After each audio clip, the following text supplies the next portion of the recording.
దానికి ప్రధానమైన కారణం వీళ్ళు కిసాన్ మేడ్చల్ మల్కాజ్గిరి జిల్లా కలెక్టరేట్ కార్యాలయంలోని ఆడిటోరియంలో పత్రికా సమాచార కార్యాలయంపై వార్తాప్ మీడియా వర్క్ షాప్ నిర్వహించారు. ఈ కార్యక్రమానికి ముఖ్య అతిథులుగా జిల్లా collector Gautam, MP Etela, MLA Mallareddy హాజరయ్యారు.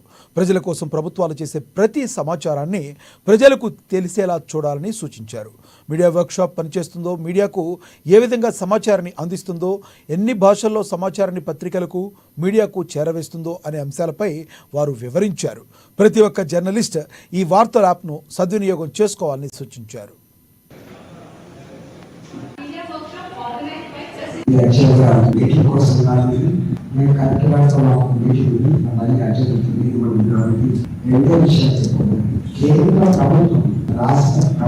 ప్రభుత్వాలు చేసినటువంటి స్కీములు కావచ్చు, ప్రభుత్వాలు చేసినటువంటి యాక్టివిటీ కావచ్చు, లేదా రకరకాల కార్యక్రమాలు ప్రజల వరకు తీసుకుపోవడం, ప్రజల నుంచి మనం నిర్ణయించుకోవాలనేటువంటి విషయం చెప్పారు.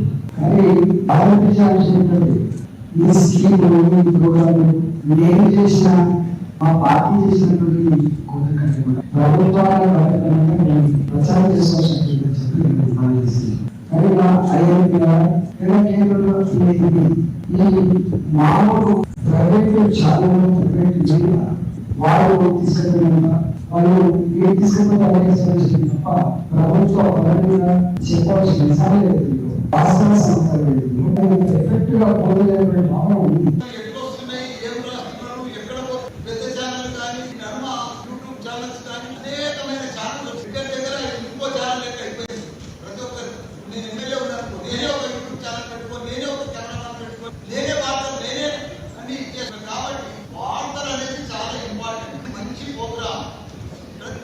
బ్రేకింగ్ న్యూస్ అనేది బ్రేకింగ్ న్యూస్ ఏం లేదు.